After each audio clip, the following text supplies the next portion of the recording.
I'm familiar with Ramana Maharshi's like self-inquiry of who am I, and I find sometimes I was using that more as a band-aid, and you know, there are moments of like recognition of this fullness and emptiness as one, and then there's moments of forgetfulness and this real feeling of separation and this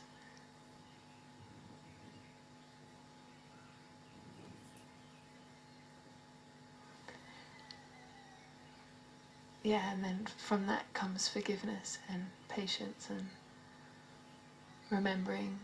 And I was wondering if you had just any kind of pointers that you recommend in, you know, coming back to the heart, coming back into this place of not this forcefulness, but just like a naturalness. I don't know if you, So I would recommend two things. So the first is, this sounds fantastic what you're doing with Ramana Maharshi, of seeing you're not this, you're not that. Actually, I never studied Ramana Maharshi, so I always speak to people about him and I don't really know what he taught. Who am I? I kind of get it from what people say, but I never studied any of his books or listened to any talks. I've been to his ashram many times and still I don't know. But so doing this, what I presume it is like, who am I? Like seeing you're not this, you're not that, you're not this, you're not that. And that's beautiful. But also on the human level, my practice would be to firstly see that nobody can ever practice. That every thought, every action is coming from an unknown place. Right, so your thought, what you do, is all coming from an unknown place. It's not coming from a you. So recognizing this, and that's not even something you do, it's something that happens. It's grace. And then this is another recommendation, but no, also this is description of what can happen. It's not actually me saying you do this. You can't decide to do something. It's something that will either happen or not. There'll either be the decision to do it or not, but that's not your decision. And that would be to be as honest as you can with yourself on the human level, like that I was talking about with this lady, is to recognize what it is you want. There's two types of wanting that manifest on the human level. There is a seeking wanting, which is looking for consciousness in time, and this will never be completed.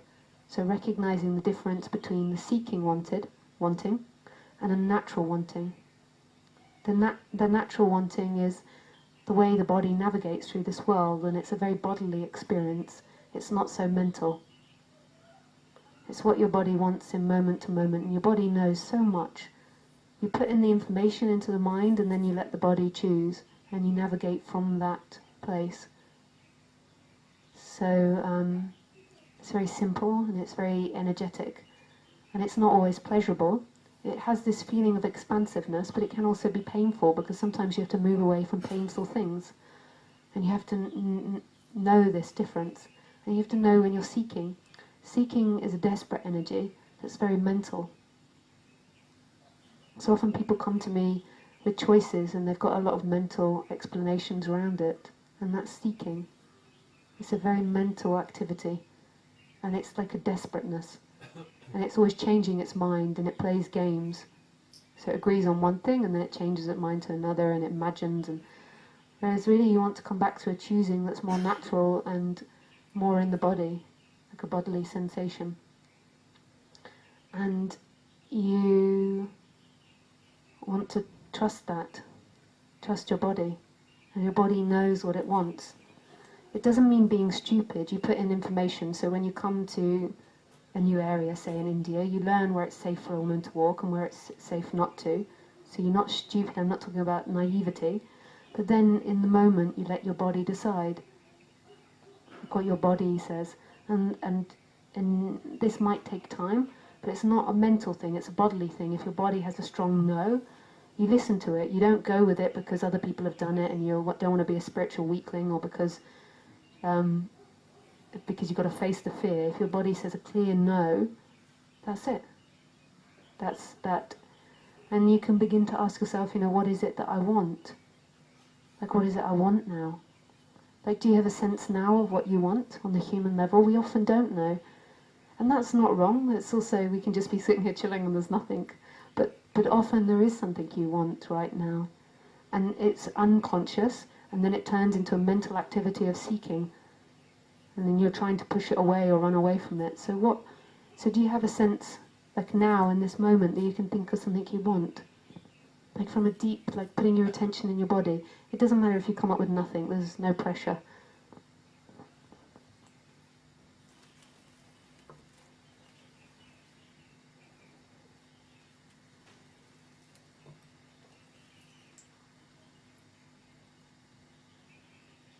There's not much. I feel really, there's just so much contentment, really. Yeah. That's nice. Yeah. I feel sometimes more like connection, and I seek that outside. Yeah. And then when it's sought inside it, then Yeah. like that seeking kind of dissolves Yeah. out. But on the human level, on the bodily level, that can also be beautiful to have human connection. So it's also like if in each moment, if your moment you feel like you want to connect with humans, you're allowed to do that as well. But you're right, true connection is internal. It's your state of being. It's not something you ever get from another. So your natural flow also feels like that. It's like it wants to have connection with others, but it's also can let it go. It's not a big deal. Seeking can't let it go. It's desperate. It needs it. It's afraid not to have it. And distinguishing these differences. But again, knowing that none of this is you. It's a happening. Like this is wise words on the human level, but if that happens or not, it's never you. Who is this you that's at the source of life? And you see that everything is appearing from no place. Everything right now is appearing from this instant, which is love.